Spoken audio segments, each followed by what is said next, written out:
Recording. This is a meeting of the Hampden Board. I call the meeting to order. This is a meeting of the Hampden Board of Selectmen, December 8th, 7 p.m. Please, we're having a forum under the regulations promulgated by Governor Baker because of the COVID emergency. Please stand for the Pledge of Allegiance. Pledge allegiance to the flag of the United States of America and to the republic for which it stands, one nation, under God, indivisible, with liberty and justice for all. The purpose of this forum this evening is to continue our efforts to gather input regarding the potential to consolidate our dispatch operations, to hear citizen input, and to share information we have and answer questions if possible, and to have the people raise some questions that we may not have answers to yet, but we can do the research on it and look into as part of our decision-making process. I would ask everyone, we've muted everyone, I would ask everyone if they wish to speak to do it, send a note through the chat portion of it, because it'll pop up. We can see, we'll unmute you, and we ask you to identify yourself because there's several people who we just have phone numbers or nicknames or Facebook names or whatever. So if you could do that, we'd appreciate it. I'll begin the meeting. Bob, if you want to put up the first line. This is the most recent group of towns that have regionalized as of July 6th, 2020.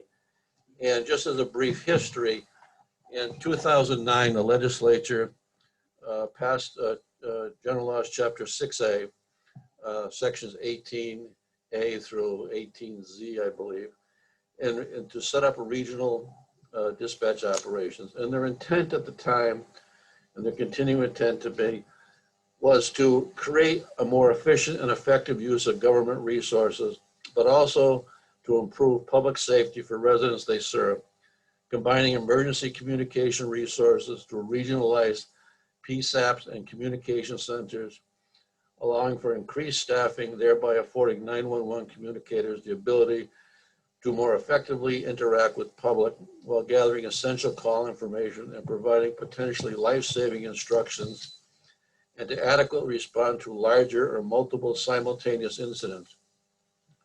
Regional communication systems allow for increased coordination of a region's limited emergency response resources, including specialized fire, police, and emergency EMS vehicles and personnel, and lead to a more efficient response to both routine requests for mutual aid and major disasters.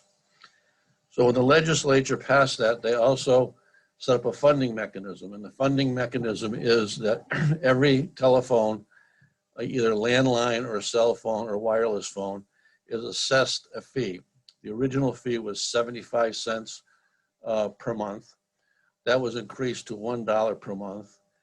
And in 2018, the commission increased the fee to $1.50 a month to run from 2019 to 2024. And we'll talk a little bit about the importance of that later.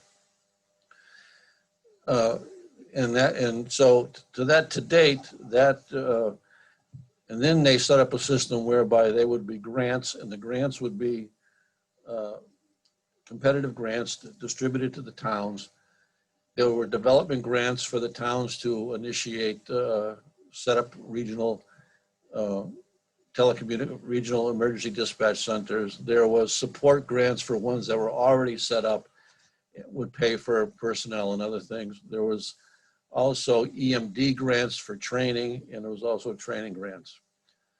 So where we are now is that we have an opportunity to save a considerable amount of money by regionalizing our dispatch services. Put up the next slide, Bob.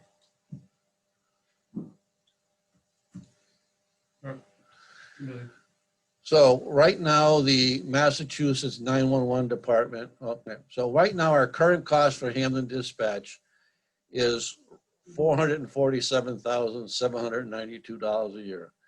And as you can see, it's $239,167 in salaries. Our retirement assessment, payroll costs, workers' compensation, employers' Medicare, employee health insurance, the estimated OBE liability, overtime, contractual, extra overtime shifts, training costs not covered by E911. We do get some grants for that, about $26,000. Contractual sick bonus days, uniform allowance, dispatch software yearly fee, and yearly dispatch console fee. So as of the cost for FY21 is $447,792. Yep. Go ahead. Okay. So right now, the offer from the Massachusetts 911 department is 100% of the fee for Hampden to join either Westcom, Wilbraham, or some other place for 3 years. You'd pay the entire fee. The savings in the first year would be $447,792, reduced by any transition costs. And I'll put up a chart with what we think the transition costs would be. In the second and third years, the town would save the full $447,792 minus any funds from the station if we decide to station a civilian clerk at the police station to cover for a dark station. In the fourth year, 50% of Hampden's fee for dispatch services would be paid by the 911 department. In the fifth year, 25% of Hampden's fee would be paid by the 911 department. In the sixth year, the Hampden would pay the full fee, and that would be in the range of $100,000 to $125,000. Now, I mentioned before about the grants. They increased the grants in 2019. They increased the amount that was collected in 2019 to $1.50, and only through 2024. That's where you get the people. We've had a lot of people say, well, you know, what happens if the state doesn't fund it, if they decide they're not going to give us the money and that type of stuff. They've already told us that it's going to end in 5 years, and the money is there for the 5 years. The current amount of revenue that they collect from those $1.50 fees is $160,115,000 a year. In 2021, it's going to be 161 million. 2022, 161 million. 23, 161 million. But in 24, 130. It would be. They project 139 million. So that's where you see the cutoff there, where they would only reimburse 50%. And the next year they expect less, and that's why the 25%. And then there'd be no more development money coming from the 911 department, although there would still be support money and training money.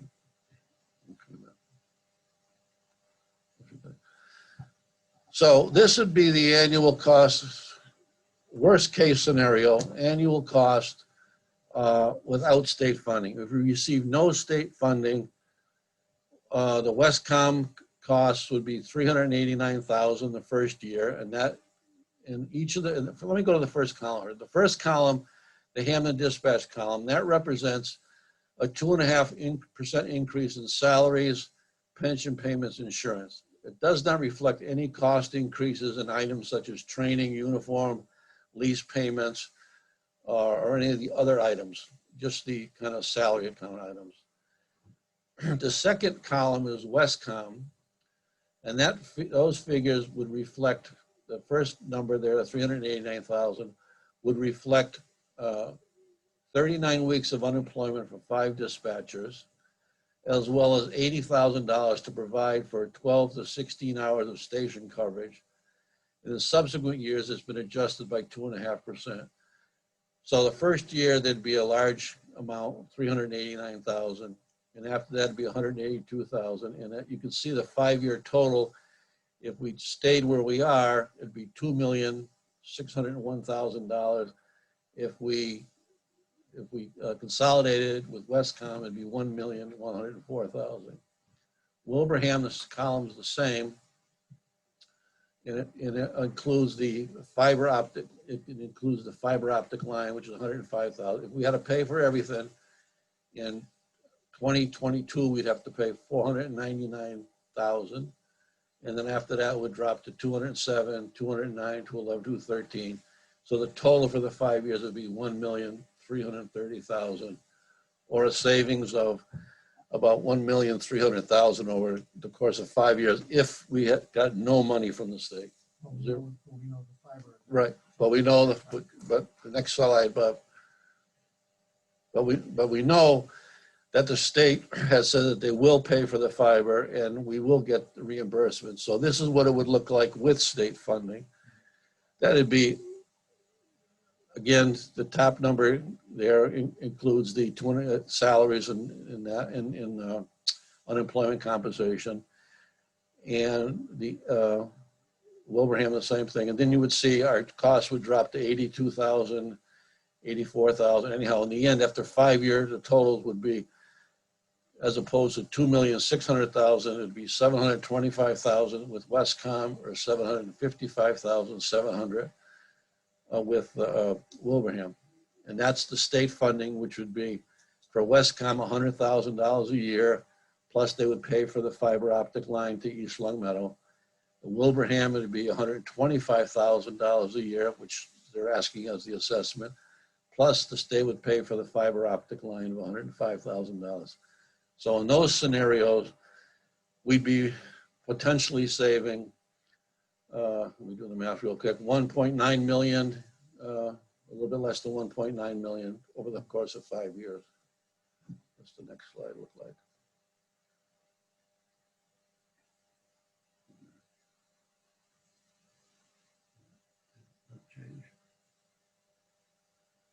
There it is. This is just an annual cost projection with state funding assessment only. I just did this to, I don't know why I did this. I guess I was just kind of working through the numbers, that I did this chart first and I started working on the other chart. So you can ignore this one because that's not going to happen. Right. That's the appropriation level, basically. Yeah. Yep. And this is the annual cost projection without state funding, the assessment only. Again, the unemployment compensation things aren't in there. The in the fiber optic lines aren't in there. All right. Well, okay, that's it. All right. So this this slide here is the dispatch. Bob, maybe you can explain this one better. We just put together the numbers for fiscal 21. The total value of the town, we've just gone through revaluation generally, $673,305,359. Total value. The tax levy for fiscal 21. By the way, the tax rate and levy have just been approved by the State Department of Revenue.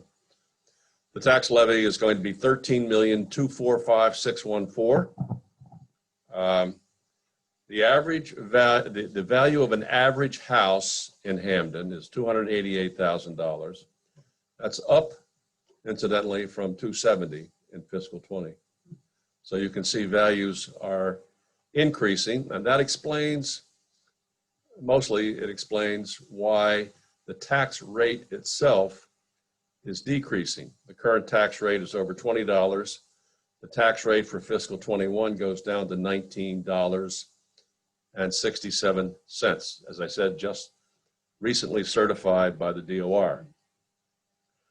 The cost in the tax rate to operate local dispatch is 67 cents on the tax rate. So of the 1967, 67 cents is the cost to operate local dispatch in town.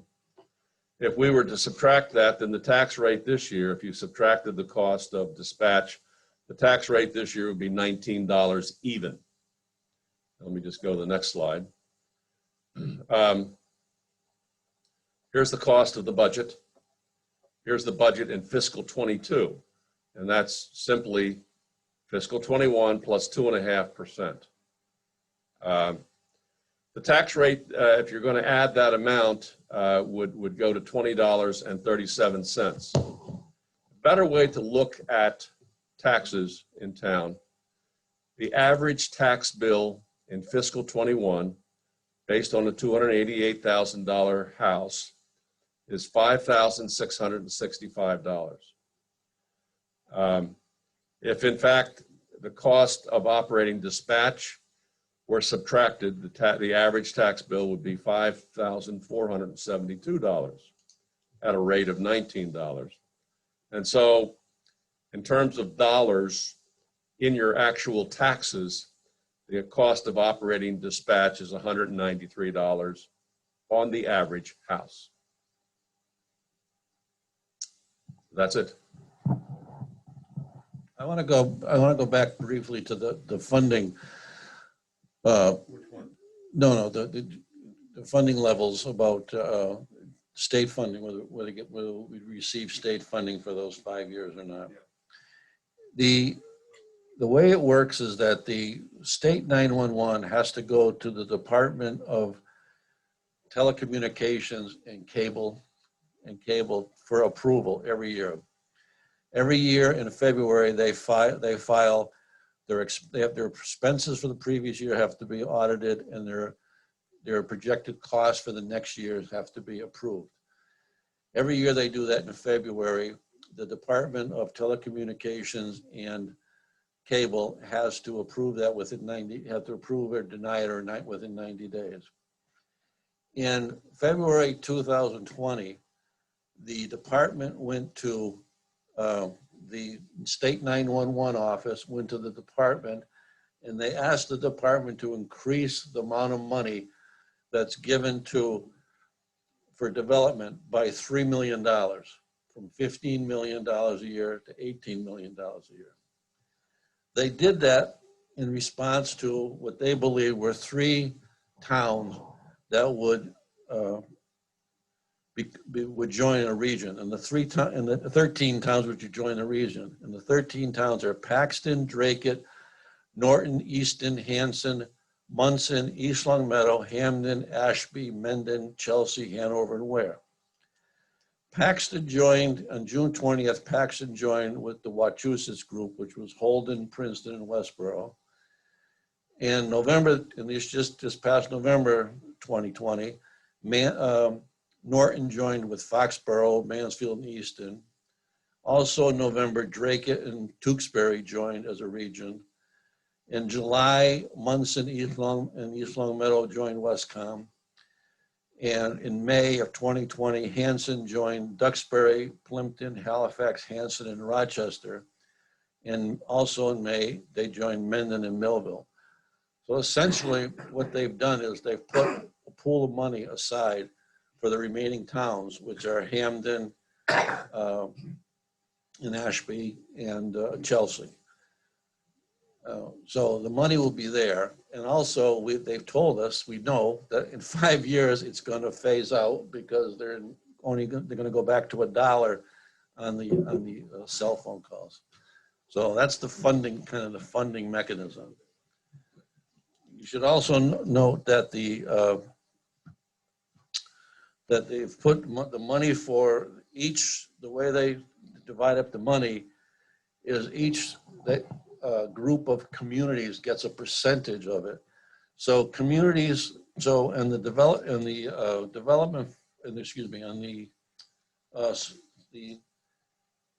support grant, the support grants, there's currently $30 million in the kitty, and then $30 million in the kitty. And so for communities, 2 communities joined together, there's $807,000. For communities 3 to 9 groups, there's $2,421,000.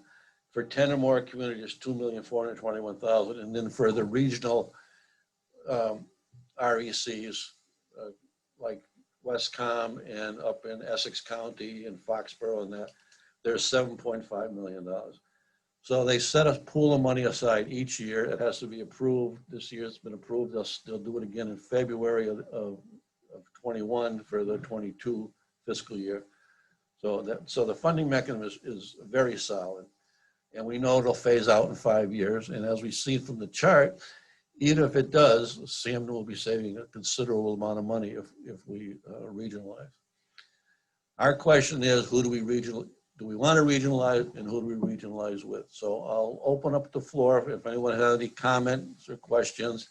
Like I say, do it on chat, and then we'll try to do it in an orderly fashion as possible that we can let you speak, and please give your name. Let's see. Okay. Let's see.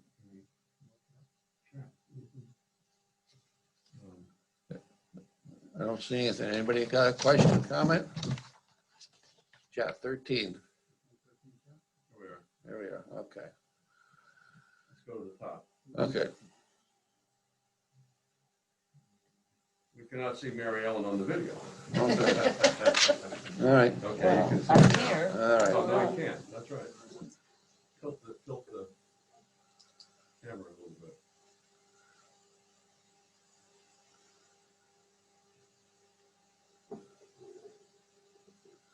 All I right. think I'm in. Okay. How's that?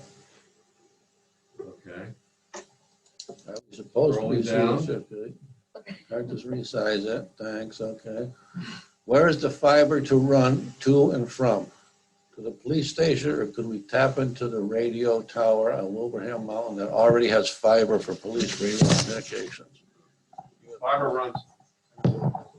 The fiber will run out of the Hampden Police Department into Wilbraham if, in fact, there's a decision to consolidate with Wilbraham. The cost of that is estimated by the Wilbraham dispatch supervisor, who got a bid, at $105,000. It was significantly higher, but they figured another way to connect in with fiber so that the distance is shorter. So that would be a tremendous expense. The state office of 9/11 has offered to pay for that.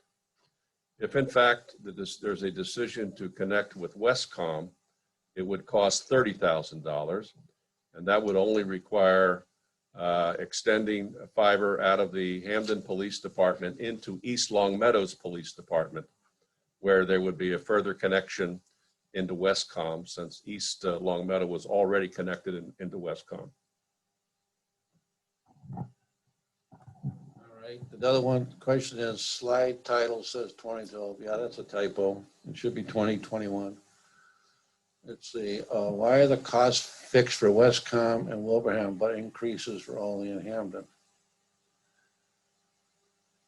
No raises, no improvements. Well, we have an IMA proposal from Wilbraham that says 125 for 5 Right. years. Why are the costs? Because from both West, I think this is the answer to your question. From both, the question is, why are the costs fixed for Westcom and Wilbraham, but increases for only Hampden? How can we expect those costs to be so fixed? Because we have IMA proposals, or intermunicipal agreement proposal from Wilbraham, which would set the rate at $125,000 for 5 years. And then we would renegotiate a contract at the end of another contract at the end of 5 years. In Westcom, it's based on $100,000 is based on the way they do it is they take a portion of the 911 calls and a portion your percentage of population, and it's a 50% factor of each. And Hampden's population falls below 10%. That factor falls below 10%, and because it falls below 10%, our fee there would be $100,000. And again, that's a 5-year contract, so it'll be $100,000 a year for 5 years. Let's see. On the PSAP map, why does RVCC stand next to? Okay, stand for next. That's Regional Emergency Control Communication Center. Let's see, thanks. Okay. Is this for general questions or questions on the slide? General questions, fine. Are we still paying for the police station? What are the plans for the vacated dispatch area? We're still paying for the police station. Because we still have police. We're still paying for the police station. I guess the plans will be developed. I mean, to be honest, the plans will be developed if we decide to consolidate. Right now, our thinking is that we would have someone there 12 to 16 hours a day to do those types of things, like taking the gun permit applications, the other different forms, you know, accident report to pick up people, like accident reports for the insurance companies and things like that. There are financial incentives for this. What disadvantage does the select board see, if any? Anybody have a comment on that? Select board? Disadvantage? Well, I guess I personally don't. I think it's a great opportunity for the town to save a considerable amount of money and still be able to provide emergency services. I suppose the one disadvantage is that many people have pointed out is the knowledge of that our current dispatchers have knowledge of the community. But on the converse of that is it's the police officers and the fire department that responds, so they should know where the community, the location and stuff. And so I don't see a lot of disadvantages. I have to be honest. When Longmeadow joined with Westcom, Longmeadow dispatchers were allowed to sit in at Westcom to evaluate the process and procedures. Is it possible for the TA or one of our current dispatchers to sit in both Westcom and Wilbraham?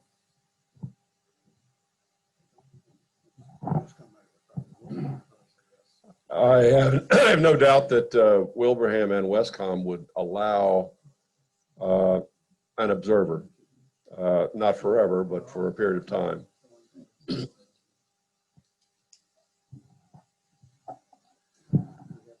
Let's, Jim, go back.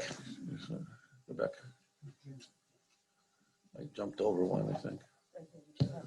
Okay. Jim Smith, I submitted written questions to town yesterday. Will those be addressed, or do I have to ask them verbally?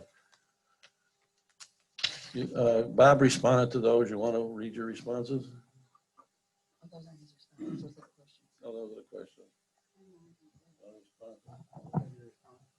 I'd have to get a copy.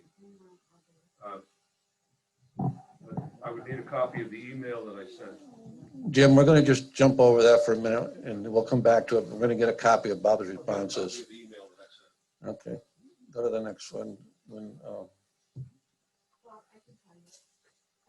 She'll print it for you. Yeah. Go to the next.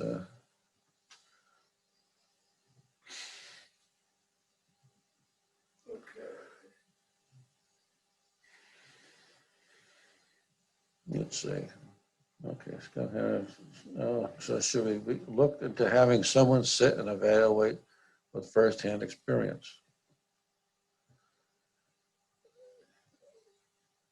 I guess, is the question evaluate the performance of the dispatchers or both locations? Or the operation, or this is from Greg. So should we look into having someone sit and evaluate?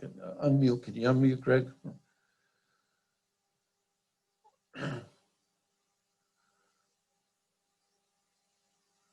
Where is he?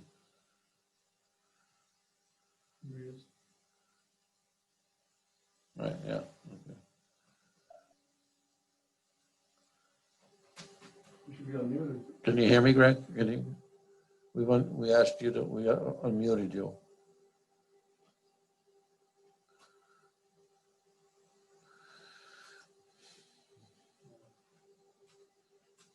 Right. It's not muted. Greg, so your question is, should we look into having someone sit and evaluate for a hand? My question is, talking about the dispatcher's performance or the general operation?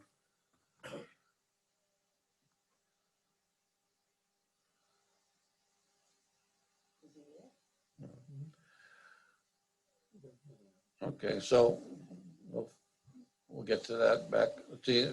Ted's question, Mr. Markle's last slide has the tax for the year at just under 200. My smaller house is probably near 150 or 13 per 14 month, which is the cost of a large McDonald's meal. Sort of hard to thusly justify removing dispatch at that saving. We have 7 new messages. Well, in the larger scheme of things, we're talking about saving $1.3 million probably over the course of 5 years, which I think is significant to the town if we can get the same type of service, if we can provide the service that needed. I mean, we're talking about dispatch service here, so I think that's quite a bit of savings, and other towns all across the Commonwealth seem to be able to make it work with a considerable savings for the town. So I know and everybody's little tax rate isn't much, but when you talk about $1.3 million for the town, that's a lot of money for us to save. What we got here? I think, and the other point is that this is based on a $288,000 home. You say your home is less valued, so you will pay less, but there are many homes that are more valued and they will pay more. So we have to give an average. What's that long question up there? I can answer Mr. Smith's question.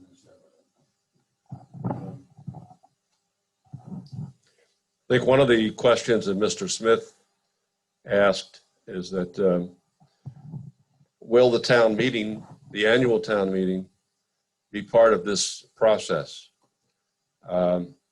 Legally, this is a decision for the Board of Selectmen. It is not for the town meeting. And then secondly, I think Mr. Smith said that won't the town meeting be involved from the standpoint of budgeting? My response was there will be no budget for regional dispatch in fiscal 22 in the operating budget of the town. In other words, if there is a decision to consolidate, the $447,000 budget for dispatch will be deleted from the budget. So there will be no decision by the town on that part of the budget. The town could, I guess if they were really upset with regionalizing dispatch, there could be a move on the floor to amend the budget and add back the funding for local dispatch. I don't know that that would necessarily legally require the selectmen to withdraw from the consolidated dispatch. Nevertheless, I mean, that would be the option at the town meeting when it came to the budget process. There would not be any funds in the budget for dispatch, and there would be a savings of 447,000 plus the 2.5% that would normally be added. I think the total in the fiscal 22 would be something like 456,000. Yes. Now, even with unemployment comp, that is not something that we normally budget. The state pays the claims and they bill the town separately for any claims that are being paid. So I think it's fair to anticipate that in the first year, there would be, or might be, some unemployment compensation costs. As our slide mentioned, there are currently 4. We mentioned that there were 5 dispatchers. 1 has already moved on, so we have 4. I think there'll probably be a period of time when some unemployment compensation would need to be paid until Hampden dispatchers were able to get employment in other places. The other expense would be for a clerk of some kind to be at the police station during the evening hours. We did ask the chief of police to come up with an estimate. He estimated it would be $80,000 a year to prevent the police station from going dark during the evening hours, if that's what the selectmen and the town meeting prefer. There was a survey as to what was happening during the evening hours, which we can show to folks if they wanted. Very minimal activity there. My thought is that if someone is in trouble and they need help from the police department, typically today we call 911 rather than going to the PD. I think when we did the survey, what was it? The people coming in for gun permits and Pick up, drop off paperwork. picking up and dropping off paperwork. I didn't see, it's been a while since I've looked at that survey, but I didn't see any real emergencies that would have required the police in that survey. So, I mean, I think those are the budget issues. I think there was also a request from Mr. Smith. Would the town provide several options for dispatch at the annual town meeting? I mean, I guess that's something that could be done. But if the selectmen decide that they're going to consolidate, there is a premium on getting it done soon. And so it's conceivable that if all this happens, that it would happen sometime in early calendar 2021. So by the time you got to the May town meeting, the question would be pretty much moot, unless, of course, on the floor, they wanted to put in funds and, in effect, demand that the selectmen withdraw from a regional dispatch center. Can you unmute Mr. Smith?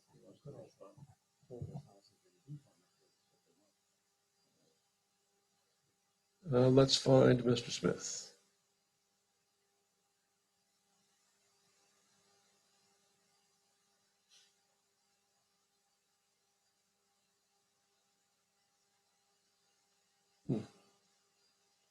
There he is.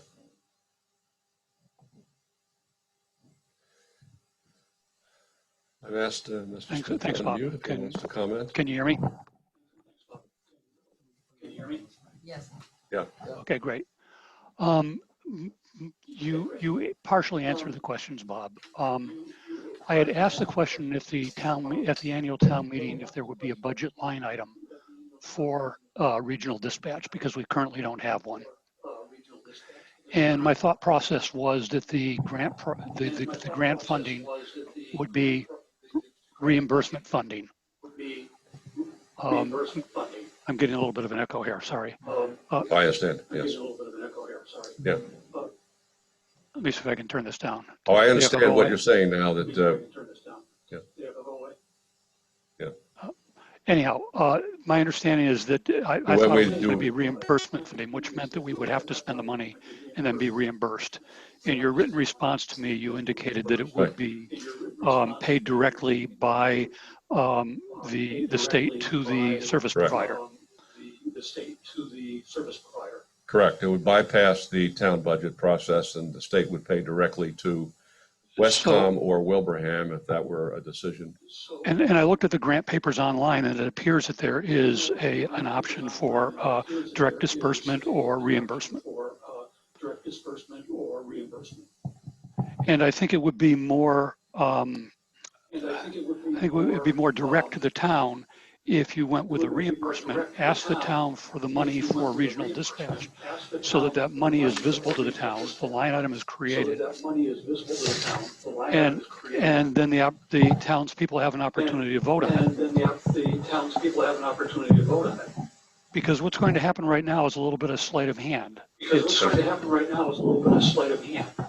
These selectmen, if they make a decision to go regional dispatch, it won't show up at the town meeting as an expense. Until about 3 years in, when the money starts to subside. And at that point in time, it's going to be a required line item with no option.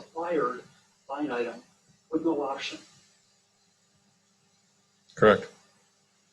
And I Yeah, just so there think would, that's, there would I not be think, any budget implications of, no, I think you're correct. There would not be any budget for dispatch for 3 years. In the but what fourth that year, does is it the effectively town would allows the have selectmen, to pony up. it effectively allows the selectmen to make a decision without town meeting vote.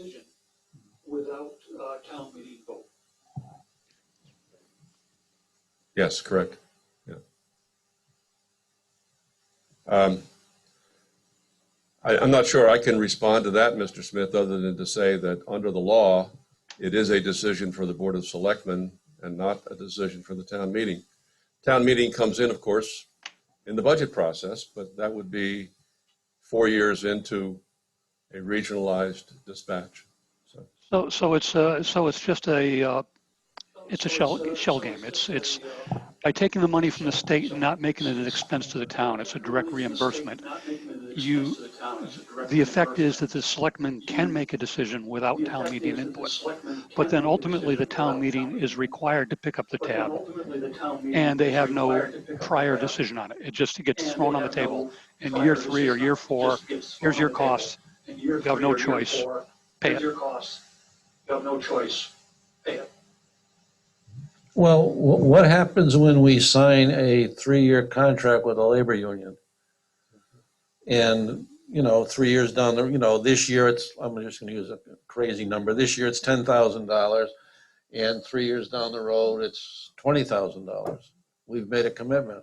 Or when we signed an agreement with the MRF, the recycling people, we signed a 10-year agreement. Or the ambulance contract, we signed an agreement. The difference is that when you started those Explain expenses, to me. the difference is when those expenses started, there was a budget item for them.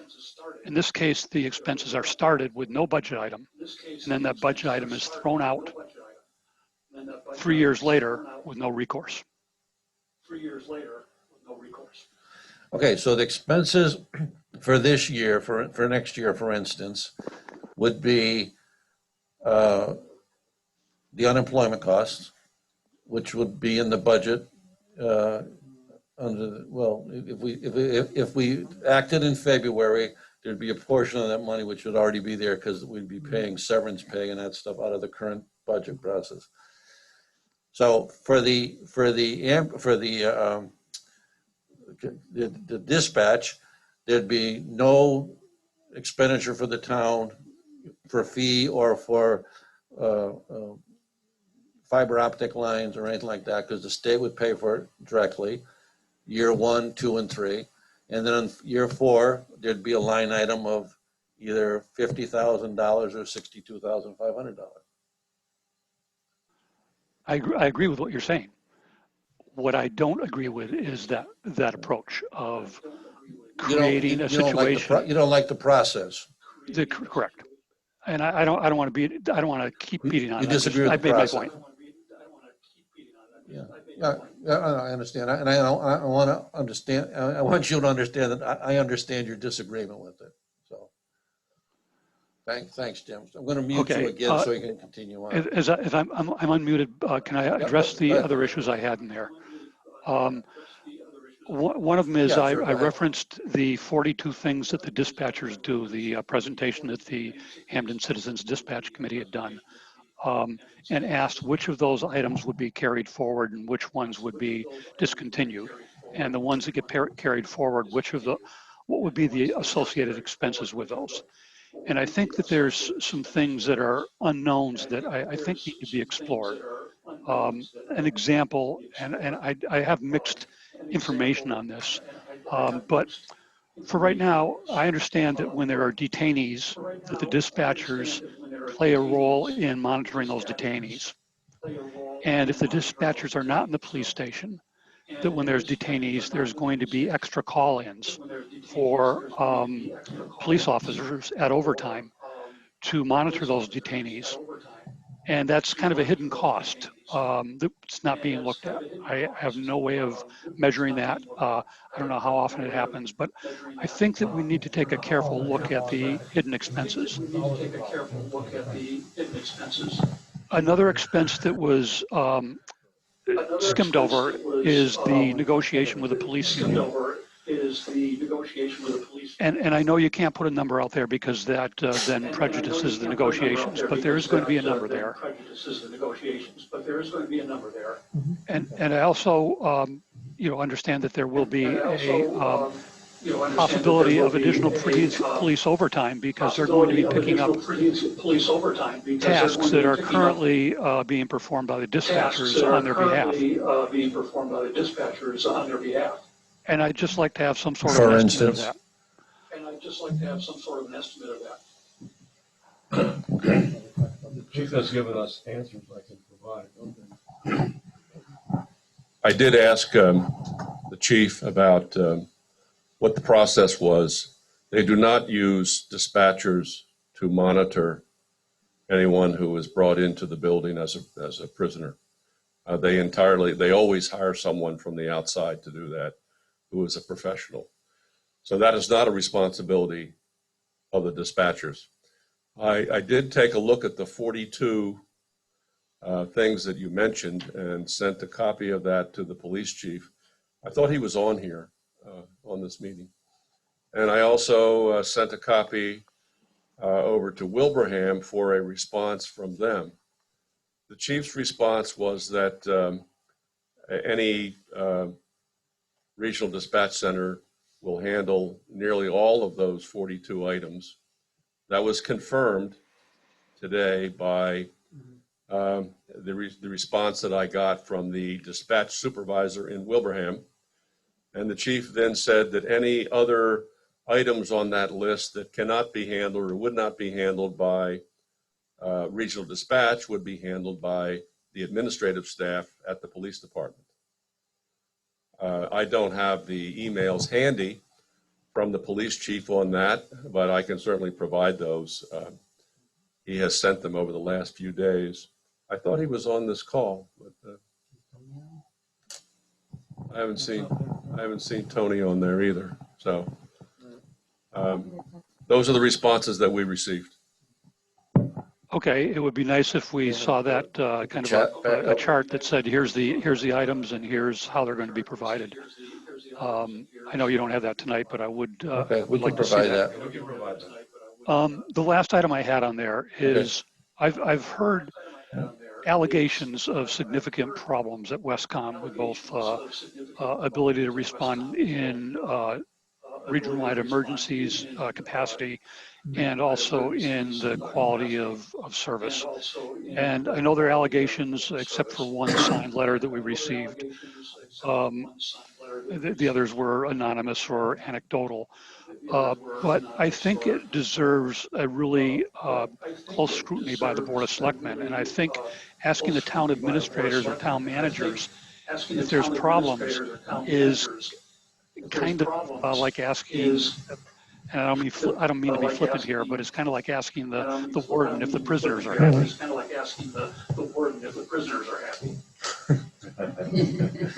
That's a good one. We certainly will follow up on the particular letter that we received. Thank you. Yeah. Yes, at the request of the Board of Selectmen, I did make phone calls to the town manager in East Long Meadow, the town manager in Long Meadow, and the town administrator in Munson, and just basically asked them, how is it going with Westcom? Perhaps, I think you might argue that theirs is only one perspective, but nevertheless, all three said that they were pleased with that service. All right. Also, Westcom has reached out and invited us, the police chief, the fire chief, any people that we want to bring with us over to their site to look at their operations, to ask questions, to refute misinformation that may have been shared on Facebook or in other areas. So we could take advantage of that as another resource. Yeah. when did that happen? Bob and I weren't aware of that. Oh. Oh. So they reached out to you or? Oh. All right, I'm gonna mute you, Jim, okay? Okay, thank you. Must have already muted him. Okay, Jim, thank you. So go back up. We're missing a few questions there. Keep going. Up.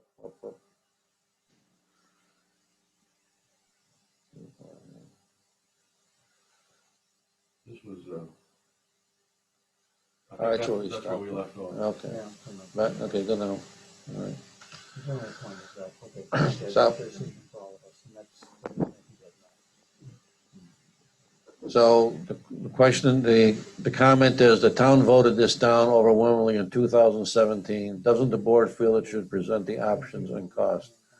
Well, they did vote against, they did vote it down in 2017.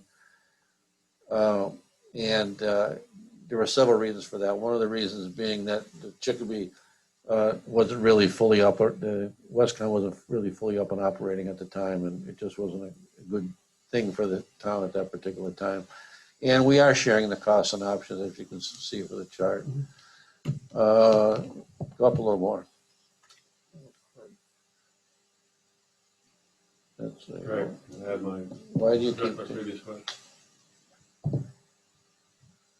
Go Go further up. yeah, what, Oh, okay. The tour. No idea. Which version? talking to me this further. Okay. You asking about the tour? Who? Craig Is that open? Oh, the tour, is that open to the general public then too? I don't really know. I can look into it further, but I don't really know.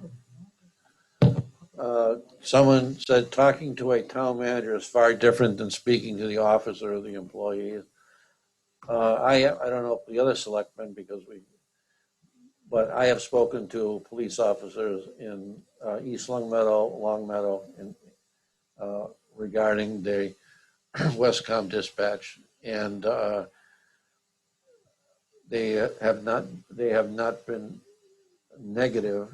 They have pointed out some incidences, but both of them felt that those incidents were due to just growing pains and unhappiness with dispatchers that had left Long Meadow.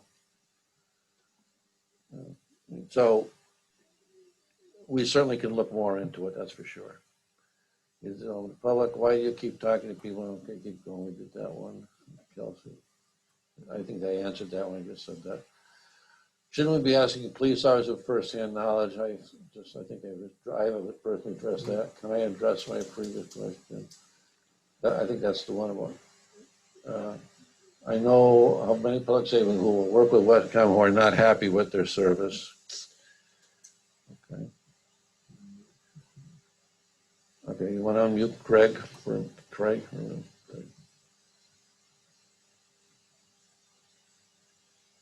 We're unmuting you, Greg. I can't see to get there. Right.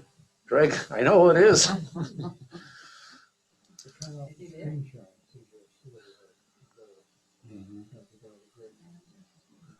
All right, here we go.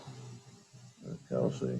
I guess if we don't need the maps anymore. I can No, you don't need the map. You don't need the map. So there he is down there. Okay. There we go. Can you hear me now? All right. You're yeah. Yep. Go ahead. Sorry about that. I realized I had two devices going, one without a microphone. You're probably trying to unmute that one. Okay. All right. Go ahead. So my question was in regards to having one of our dispatchers possibly monitor, oversee, kind of just see what the general feel was of both Westcom and Wilbraham. They would have the best knowledge of what they can currently do in-house in Hampden and the current call volume in either other location, if it would work, mesh, and maybe supply some more information in addition to what you have already found.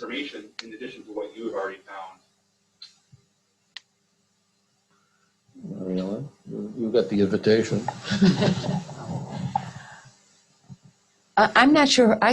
Well, the dispatchers were not included in the invitation that I got. So I would have to check and see if Westcom was comfortable with that or That would the be town a the town great administrator distance. was mentioned.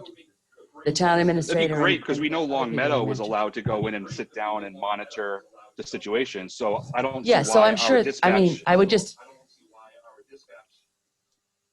not want to speak for them. I mean, I think we could certainly look into that, but I just didn't want to speak for them because that's not how the invitation was stated to me. Oh, yeah. I understand what you're saying there. I just want to go back to the previous question before you even brought that up, that maybe we could reach out and be like, hey, can we have a dispatcher sit in Westcom and Wilbraham and just kind of piece together their day with what they see going on in the day there to see how it meshes, constructive criticism, feedback of which process they like better, and an overall opinion based on it's their job that, maybe they would be going to one of the two facilities,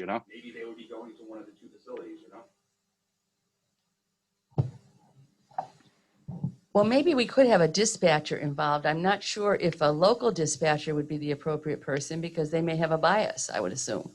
I would assume they want to stay in Hampden. And so to bring objectivity to it, perhaps an impartial dispatcher from some other community might be used. So I think we Well, have to think through that whole process, it would seem to I me. think our dispatchers would have a bias to it because it's going to be taking their job to begin with. But say we move forward with regionalization, we know that that's going to happen. Why wouldn't they have a say on which facility that they would rather have an opportunity to put an application in at?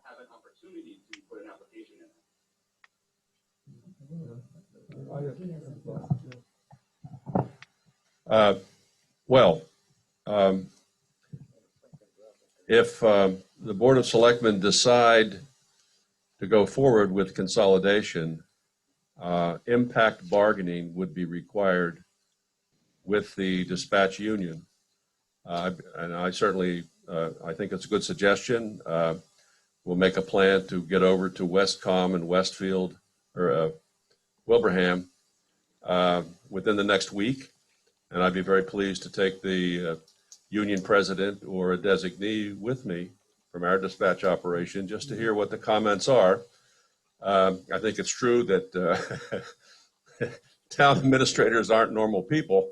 But I can tell you that in some ways, the town administrator's office is the neck of the funnel. A lot of information comes in, as well as complaints. And so we may not hear everything, but I think we do hear a great deal of comments from both the public as well as town employees about how it's going. Let's see, next question. Whether or not the town is required by law, since it affects the town public, isn't the right thing to do to put it to a vote or let the public decide? I think the right thing to do is, what? Whether or not a town vote is required by law, since it affects the town public, isn't it the right thing for the public to decide? Well, there's a citizens petition that'll be put on the town meeting. We know that. But just by way of perspective, and I don't mean this in any way to be off-putting or presumptive, but the people elected the selectmen to make a decision, just like you elect a congressman or a senator or a state representative. You elect them to make a decision that they think is the best for your community. That's what we do. We don't run our towns or our country or our state or our communities by referendum. If we did that, we would never move forward in anything.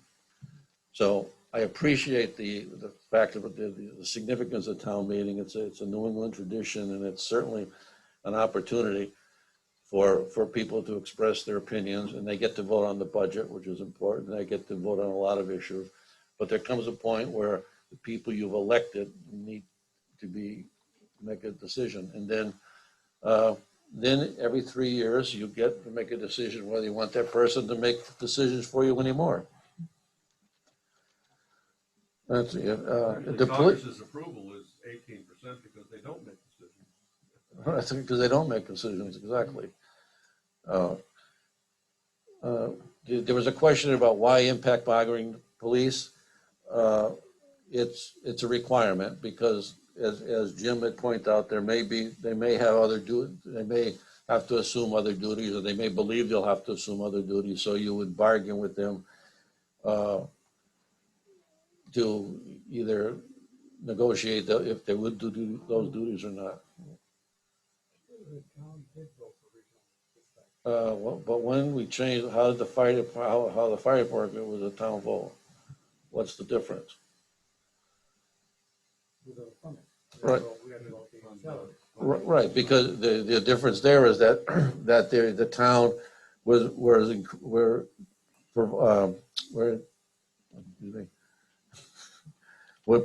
doing salaries, and it was a whole change in the department, and they're doing salaries and pensions and that type of thing. So it's a different place. This is an intermunicipal agreement. The budget is the purview of the town. This is a background. Well, okay. True, but the subject did come up for town meeting and people voted against it. Well, they voted against it in 2017 because of a lot of reasons. Like I said before, that the Chicopee wasn't prepared. And in 2018, we agreed to host a East Long Meadow here, which the town voted $324,000 more in salaries to do that. Also, that would have increased the town's pension payments, insurance liability, and all the other things. So the concept of regionalization is not foreign to the town, that's for sure. Okay. Let's see, what was the comment about petition at town meeting? No. What was the comment? The citizens petition put the question on the citizens petition put the question on the town meeting. I don't exact wording of it, but and it's required by law that there's a citizens petition and the signatures are certified. The selectmen must put it on the town meeting. So there'll be a question on the town meeting. A non-binding a question has to be non-binding.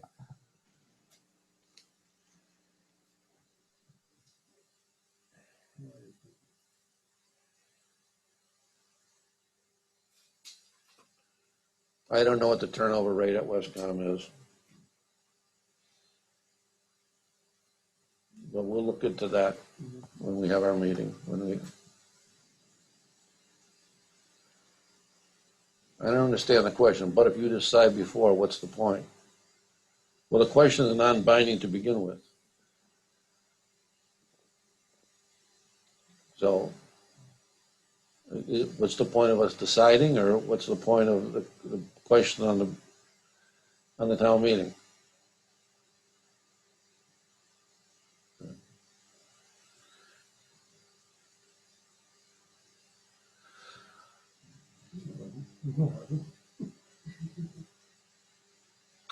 You have no way of knowing why people voted no.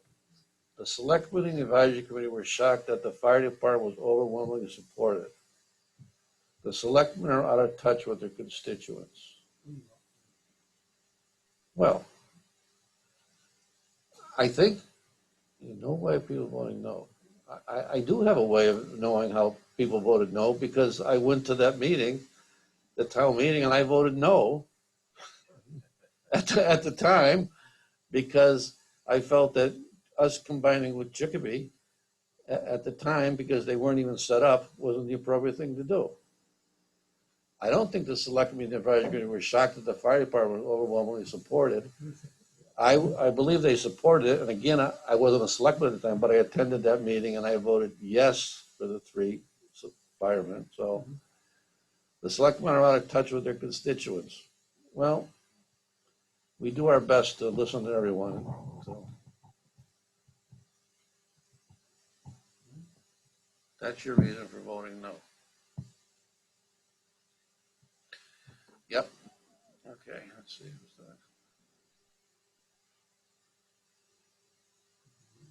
You know, I want to address that for a minute, because that's your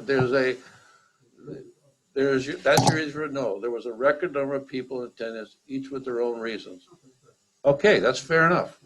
That's fair enough. That was my reason. That was my reason for voting no. All right, go ahead. What else you got? Does anyone else have any comments or questions? So we've got a little bit more. So we've got a little bit more homework to do here. Possibly a tour, and we'll.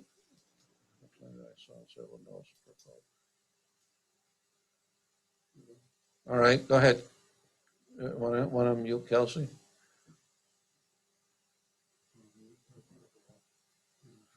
We're going to mute you, Kelsey. Not yet. Can you hear Okay, me? go ahead. You're unmuted. Got it. So you muted me. Yeah. Okay.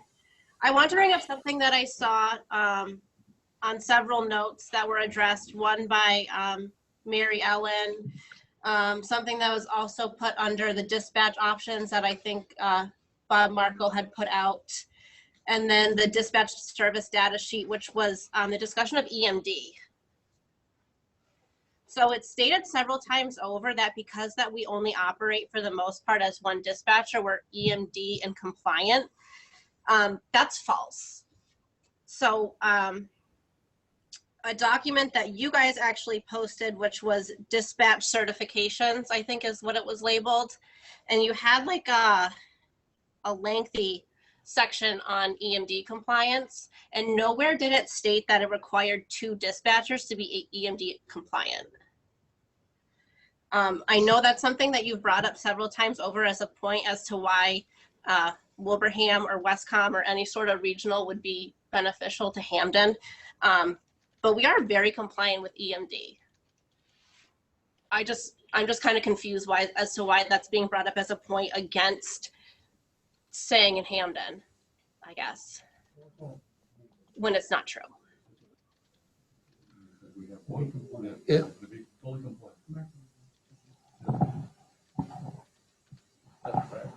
Yeah, I put that on there because the state protocol is for at least 2 dispatchers in order to be able to provide full emergency medical dispatch. I know that dispatchers in Hampden are trained with EMD, but in order to be able to implement it completely, the message from the state is you need at least 2 dispatchers. In the document that you provided that said it was from the state for dispatch certifications, every portion listed under EMD, nowhere did it say that it required 2 dispatchers to be compliant. Nowhere. Yeah, if you're on the phone implementing EMD, another call comes in, what do? You answer the other call. Prioritize. You're not allowed to do that.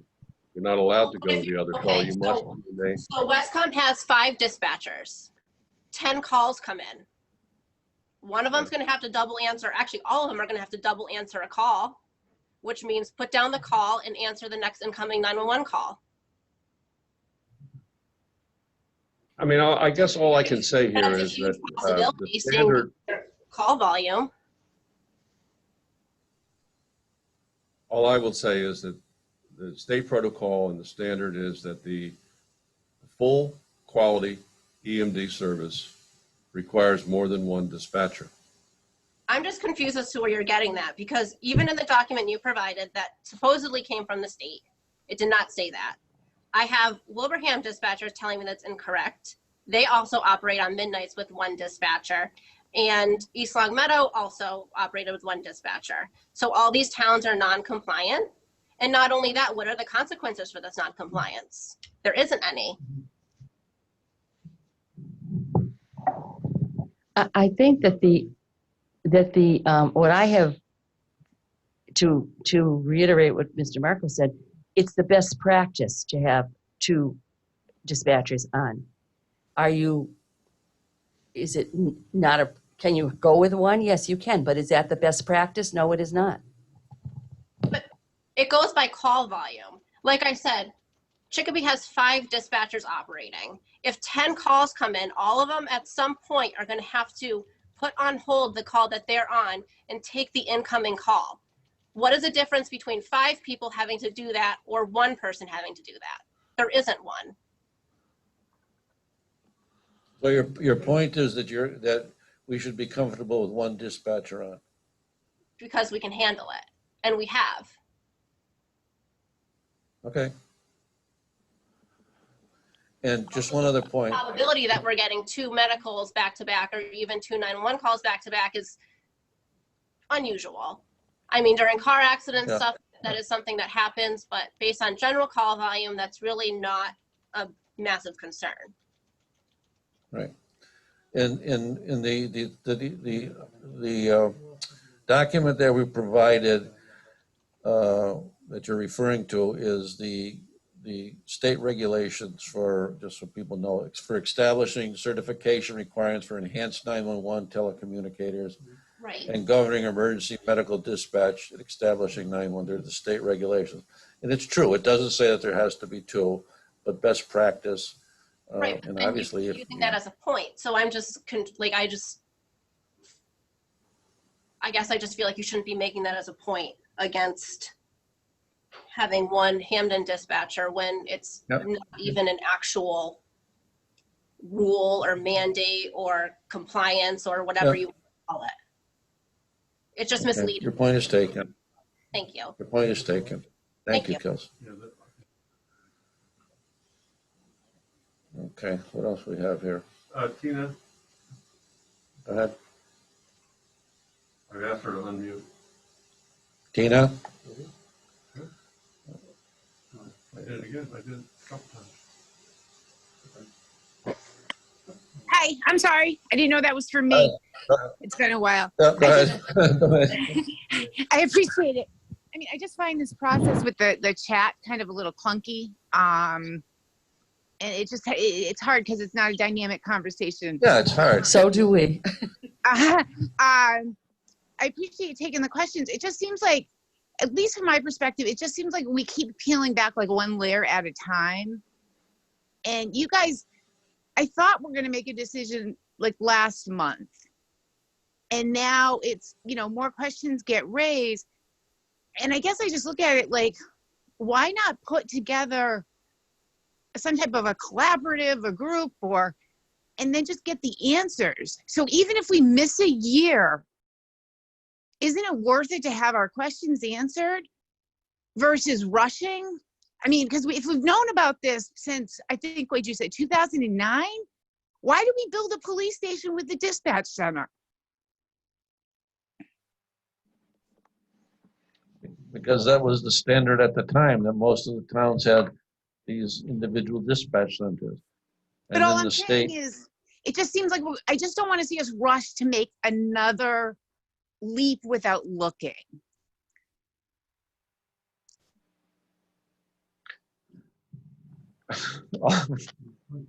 point taken, and we don't, at least I don't feel like we've been rushing. I feel like I've been at this forever, but it's fine.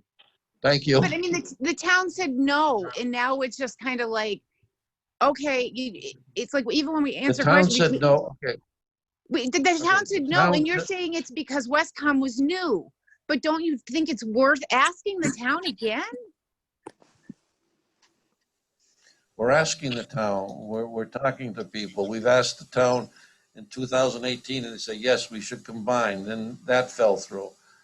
Okay, so we're at a why point ask now them in we- 2017? Why ask them in 2018? But now all of a sudden, and then if you guys go ahead and make a decision, and then there's a petition on the floor at town meeting, how does that all get worked out and reconciled? In 2017, the petition on the floor at the time was also a citizen's petition. Okay, And it was decided at that time, I wasn't a selectman then, yeah, where it was decided at that time that the town voted no, and the selectmen at that time were looking at the option and they felt it wasn't appropriate, it was a different situation, and they withdrew along with East Long Meadow, which withdrew, and yeah, East Long, yeah, East Long Meadow withdrew from the 2017 thing too, along with East Long Meadow. And in 2018, we were going to host East Long Meadow, and they withdrew. And the town had approved that. And I guess the point is, and I appreciate you taking my questions, Right. but if we've found in 2018, 2017, and then all of a sudden we go to town meeting and we're like, hey, we made this decision, I just think you're going to find a lot of people that aren't tuned in, that are dealing with this pandemic, that have their kids home, that are stressed out, that haven't made time for this, are going to be really disappointed if this is pushed through. That's just my perspective from talking to people. Yep.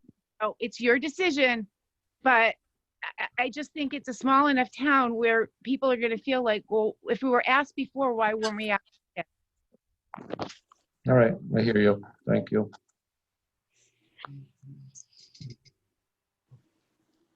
We have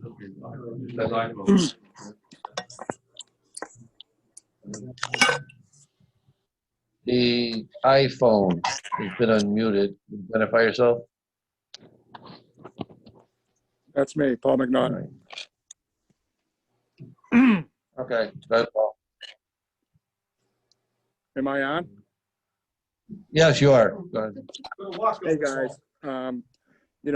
My perspective on this has been the same since day one. I've been trying to back up dispatch from day one.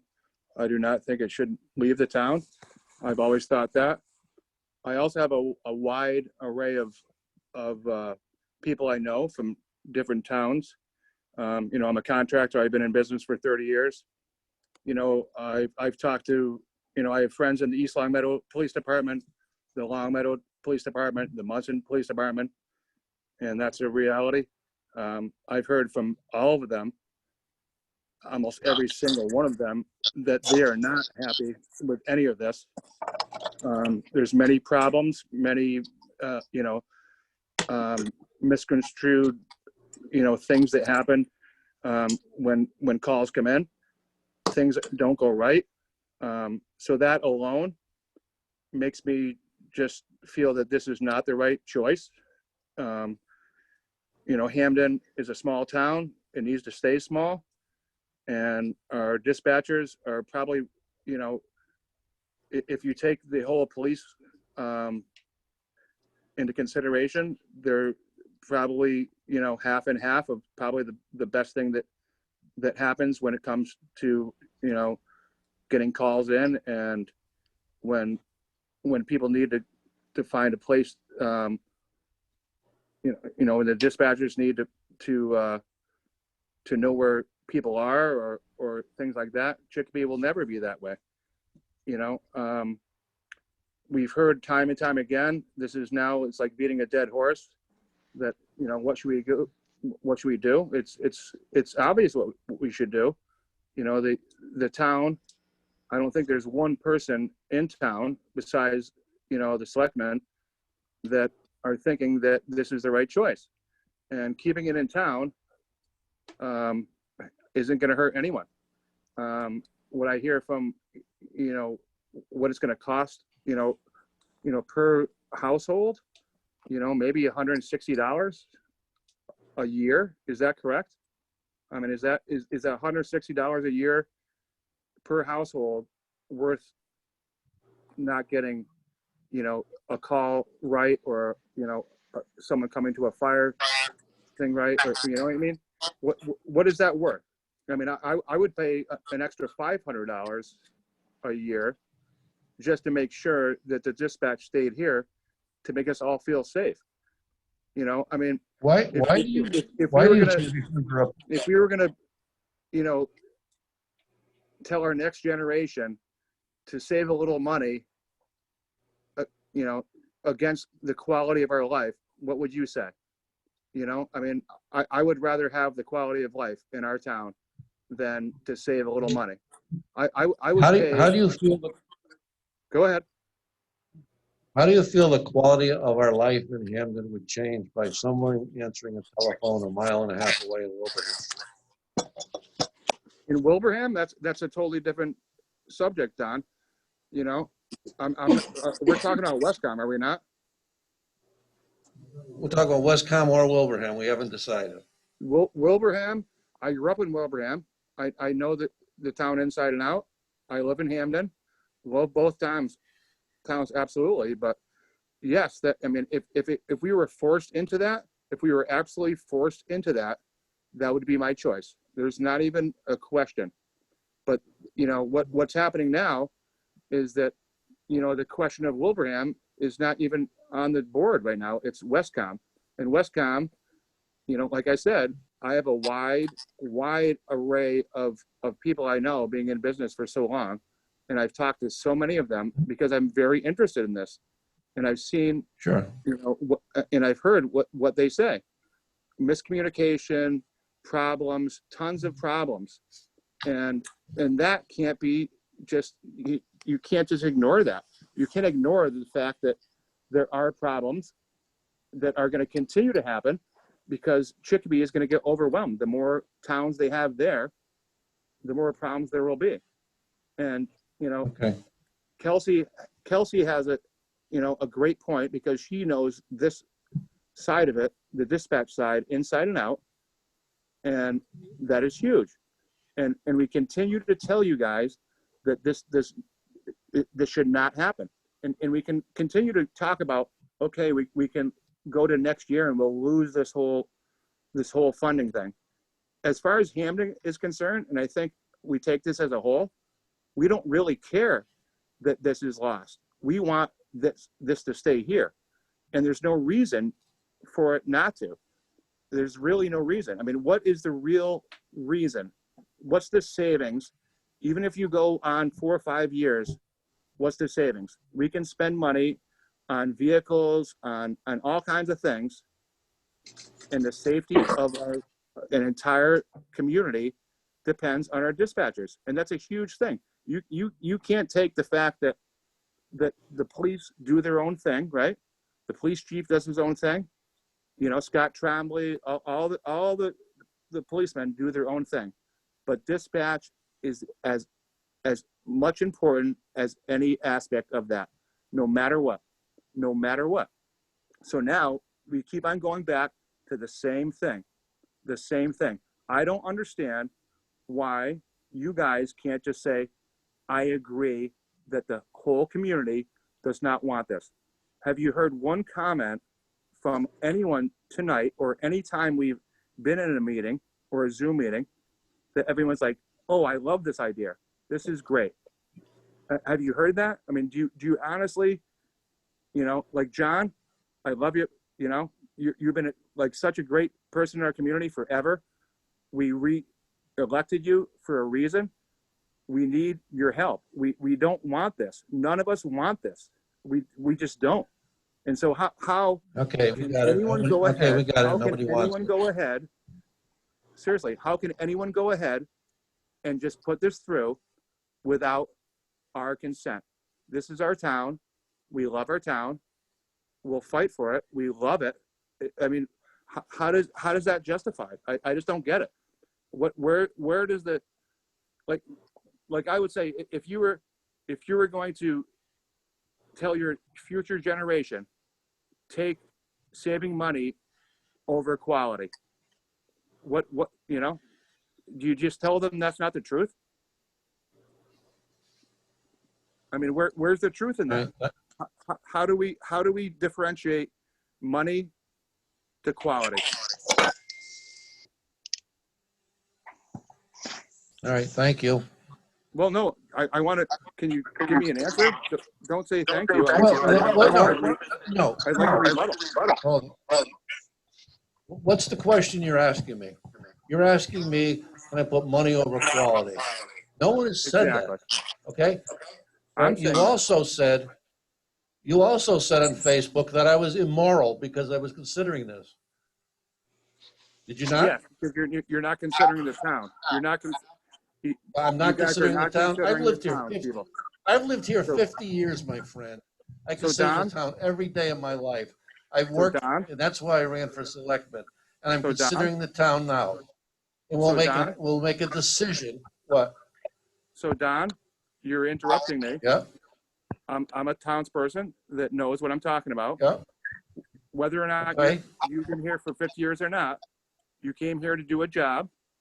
So you came here to do a job for us, not for your own decisions.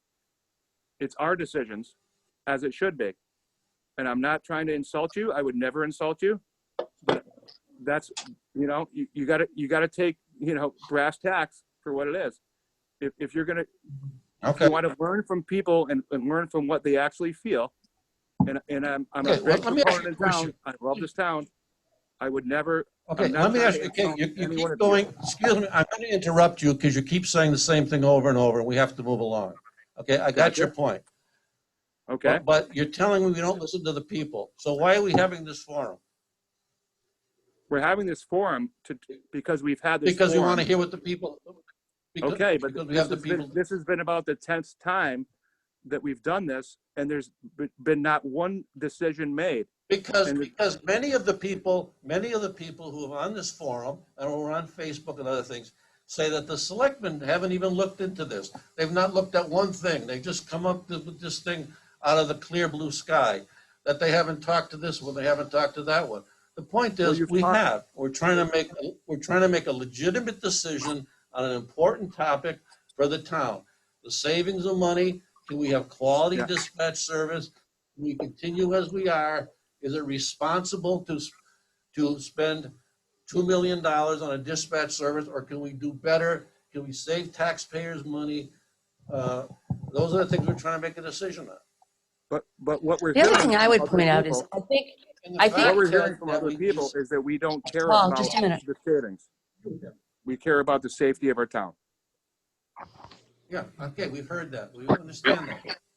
Thank you. Thank you for your point. Okay, Ted says you didn't plan this conference until you got the petition from the people. No. We've talked about how we would do this for a long Right, time, right. and this happened to be an opportunity to be able to do that once we got all the information together.